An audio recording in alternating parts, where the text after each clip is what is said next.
There's an unspoken rule in the mountains that it doesn't matter who you are. Friend, rival, extreme stranger, anyone.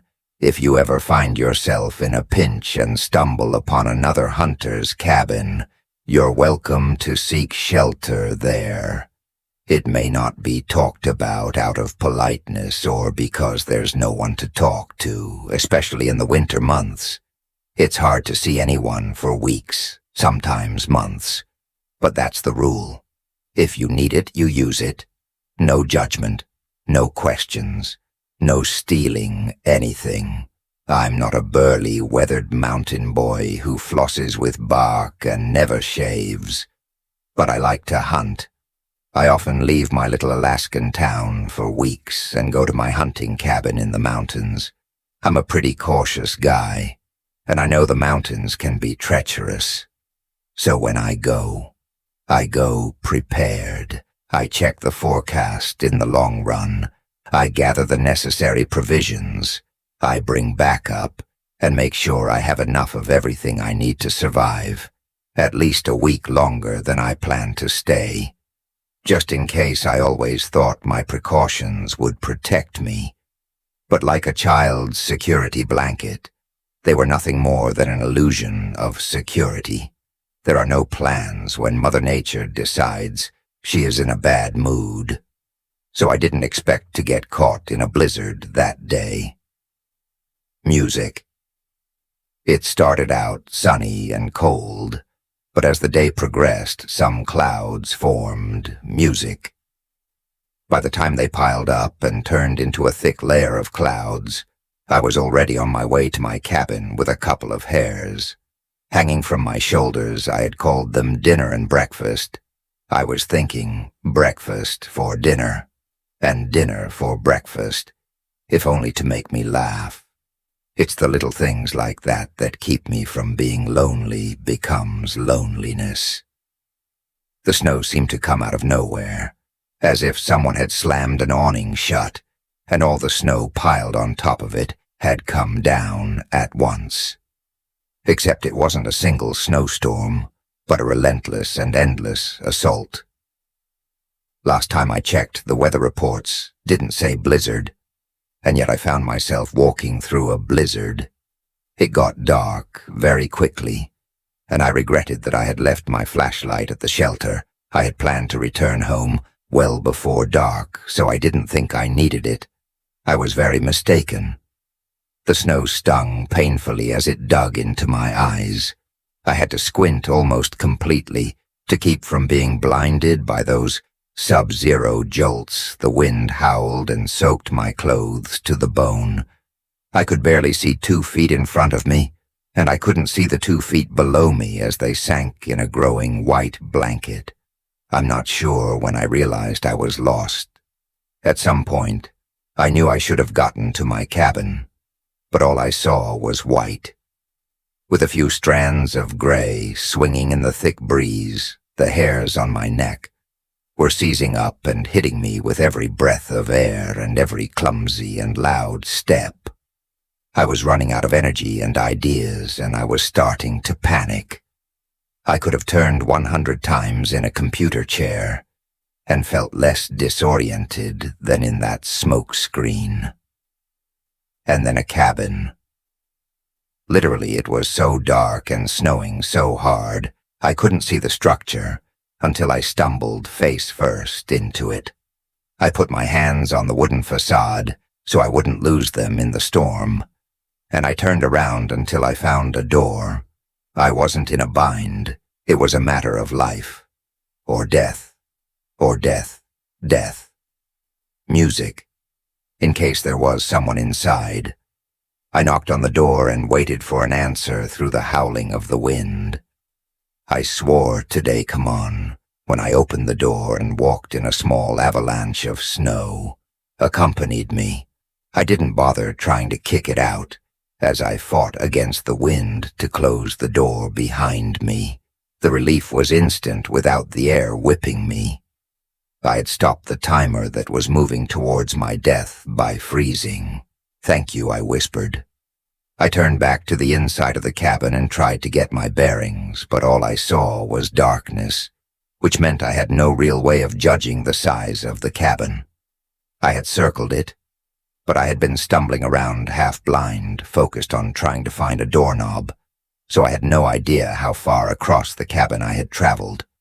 I might have traveled half. I could have gone around 3 times without noticing.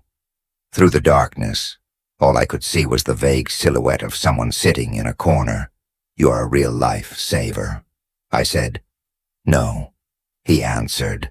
I searched for a lighter, a flashlight, a box of matches, anything that could give off light. But all my fingers touched were chains and the barrels of hunting rifles. I stopped searching when I felt a bear trap open. I didn't want to catch my arm in one of those. It was safer to stay still and wait for dawn. It occurred to me that the stranger might also be looking for shelter, so I started keeping my eye in a light and innocent tone. "You're the owner of this cabin." The answer was more a sigh than a word, but in that sigh, I heard a weak yes. I sat down on the ground. I dropped the hairs beside me and searched for what in my backpack. I didn't know why I had taken a sleeping bag and not a flashlight. I took off my wet clothes and quietly got into the sleeping bag to get warm, talking while I did it. Thanks again, that blizzard came out of the nothing. He answered me with the slow, labored, panting breath of an old man on his deathbed. "Dangerous." "Yes," I chuckled. "That's staying short." "Hungry," he exhaled. "Do you have a fireplace?" "I have a couple of hares. I'll cook them. It's the least I can do." I offered him. His answer was slow, like the howl of a wolf, but without the majestic hum. "Isn't worth it. As far as Maine the blizzard, I'll go gather firewood and make us a fire. You can wait until then." I saw his silhouette move slightly. There was a rattling of chains. No, yes.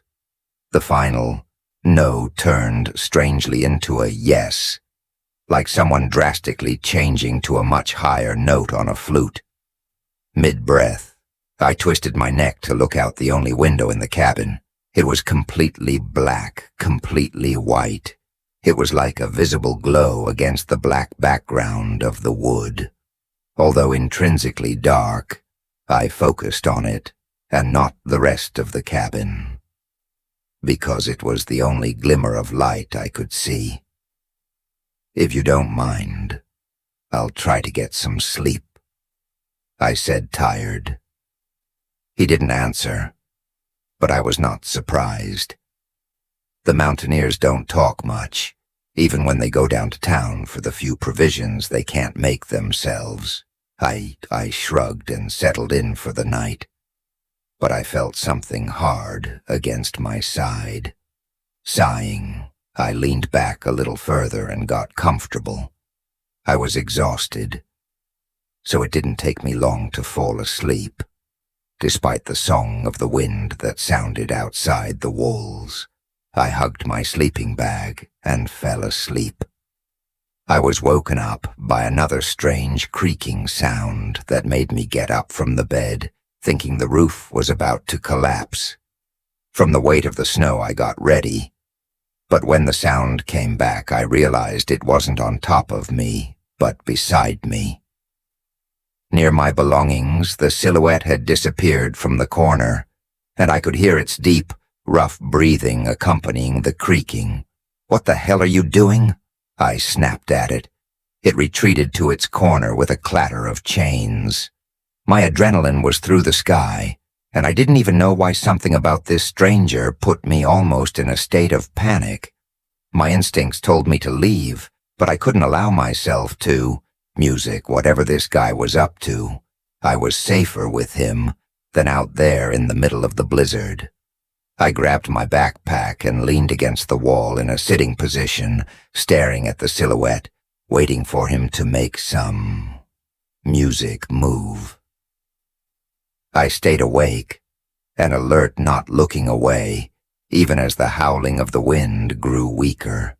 Once or twice I felt my head sink and my eyes close, but each time I slipped the faint rattle of the chains brought me music consciousness, back as the blizzard cleared and the sun slowly rose. The light began to filter into the cabin.